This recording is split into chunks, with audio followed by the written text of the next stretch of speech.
I had gotten complaints from citizens that, they're out there on their sidewalk or in their front yard, these cars they're flying by, excuse my language, they're hauling ass.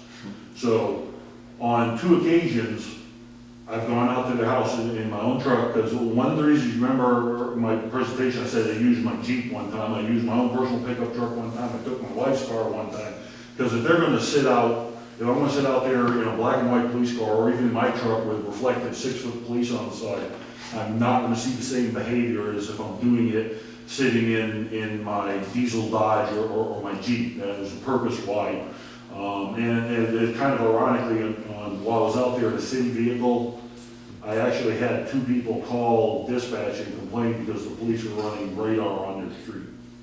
Okay, so that happened twice while I was doing the graph. Okay,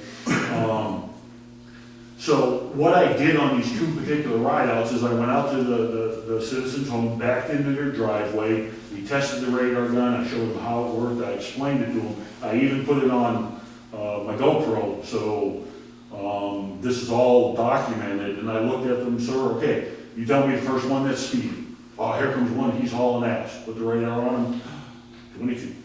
Oh, he looked like he's doing at least 35. No, sir, he's doing 22. So there is a big perception that when you're standing out there and somebody goes by you at 25, they look like they're going a lot faster than they actually are. Now, I'm not trying to justify not putting in speed bumps. Like you said, personally, I like speed bumps. I voted for them in my HOA meeting in the subdivision I live in. I like speed bumps. I see Chief Levy's concern. We don't have that much of a problem with response time on the PD side. Right now, we're generally in the 3 to 4 minute time frame. I don't think speed bumps would slow us down all that much. Officers would, of course, slow down, but like Councilman Salazar was saying, there's a perception out there that in most cases is incorrect as to how fast these vehicles are going, whether the street's a racetrack or not. So, especially if it's a red car. actually, they were some of the slowest ones that over this little. It's like, okay, here comes a little red sports car, man. He's going to be up there. Okay, speed limit's 25. You turn the radar on, he's 21. Yep. And the same way you're talking, you know, some of the citizens when they're driving, you know, they may think they're going 25, 26, and sometimes they'll hit 28, but you're still not going to stop them from going 28 miles in a 25. Only in the school zone. Yeah, only on the school zone, if that's anything. Well, actually, on the school zone, it has to be at least 2 miles over, because here you go, you give or take 1 mile on the radar gun. Yeah, speedometer error is something the judge looks in that. Here again, like I said, you know, most of these people, I mean, to me, just to knock down a little bit on that 30%. If you're going 1 mile over 25, who's going to stop you? You know? So I think that we need to re-educate our citizens and have, like the mayor said, hey, call the police department if you have a concern at a certain time when these cars are going by them. But I know as soon as an officer with a patrol car gets there, it'll be quiet, sure. You know,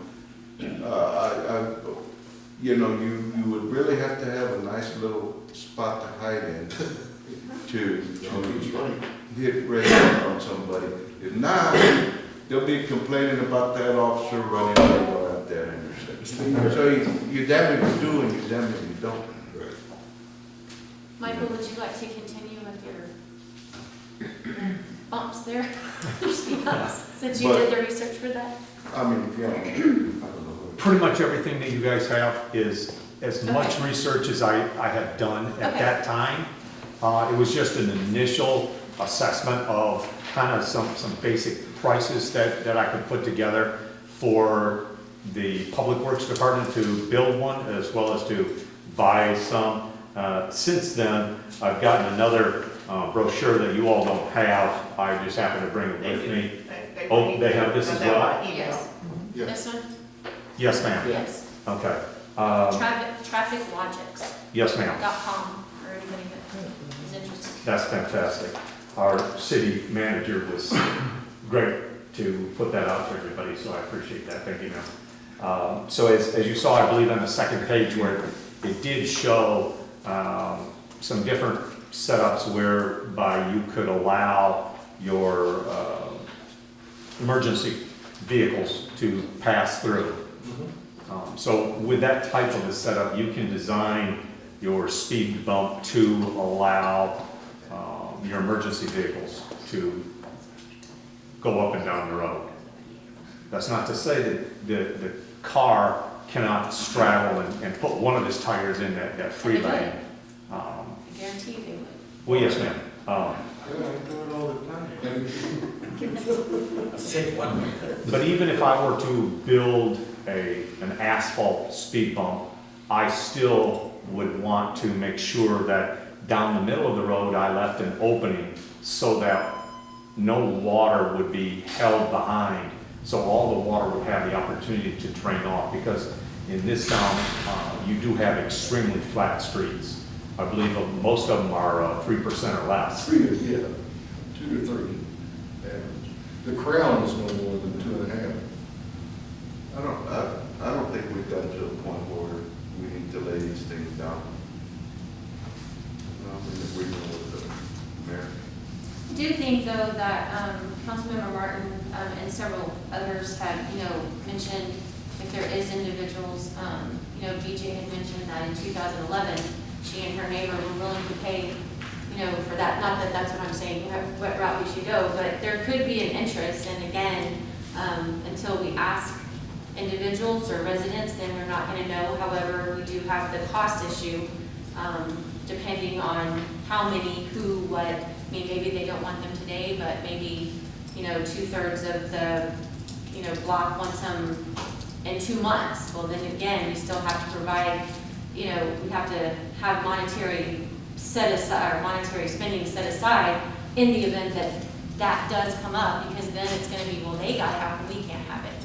Yes, ma'am. So, No, But- but you're gonna end up with the entire city exactly, and that's why I said, I'm not a fan of speed bumps, but that's not feasible. But I do believe that that traffic cannot be controlled if our police department doesn't know that there could be potential issues in that area.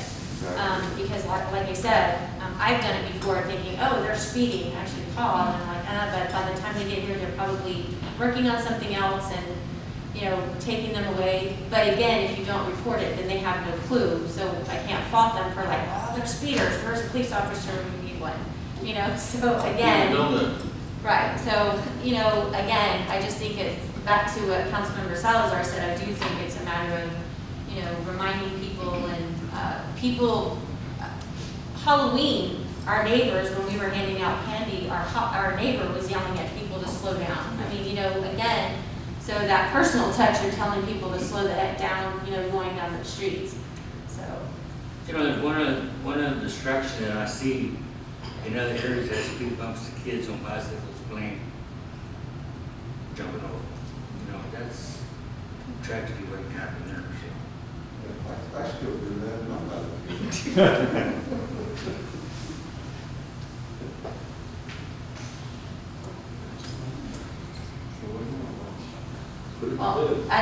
I don't know, Councilmember Martin had said something about tabling, so I didn't know if that was a form. $600 or whatever. I think that's a good idea, actually. All right, table for more information, is that what you said? Yes. All right, so we have a motion by Councilmember Martin, seconded by Councilmember Grant, to table this item until we have additional information. All right, will our city secretary please call roll? Councilmember Martin, Yes. Councilmember Hernandez, Yes. Councilmember Grant, Yes. Councilmember Apodaca. Yes. Councilmember Salazar, Yes. Mayor Pierce. Yes. All right. So if the individuals who have information, if you'll just send an email to our city staff and just let her know what specific information you're looking for and how you'd like her to proceed with the residents. All right, we will move to item K. We have individuals signed up for this too, so. Susan Street is up first, and then Mr. Shaw, you're on deck. Hello, I'm Susan Street, and I'll make it short.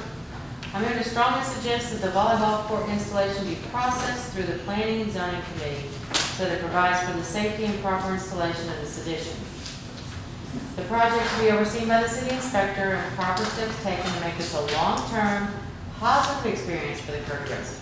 Thank you. Thank you.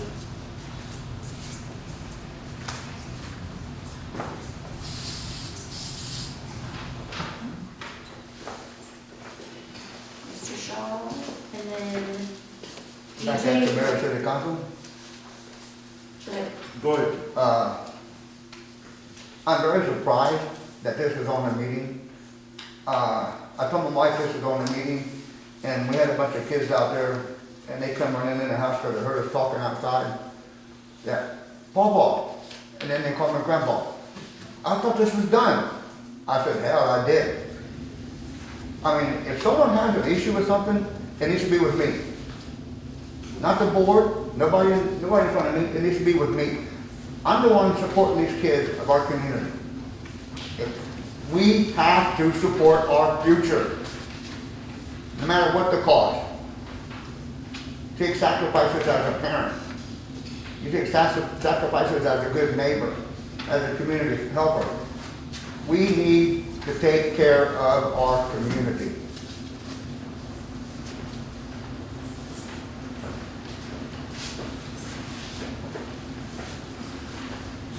Thank you, Mr. Shaw.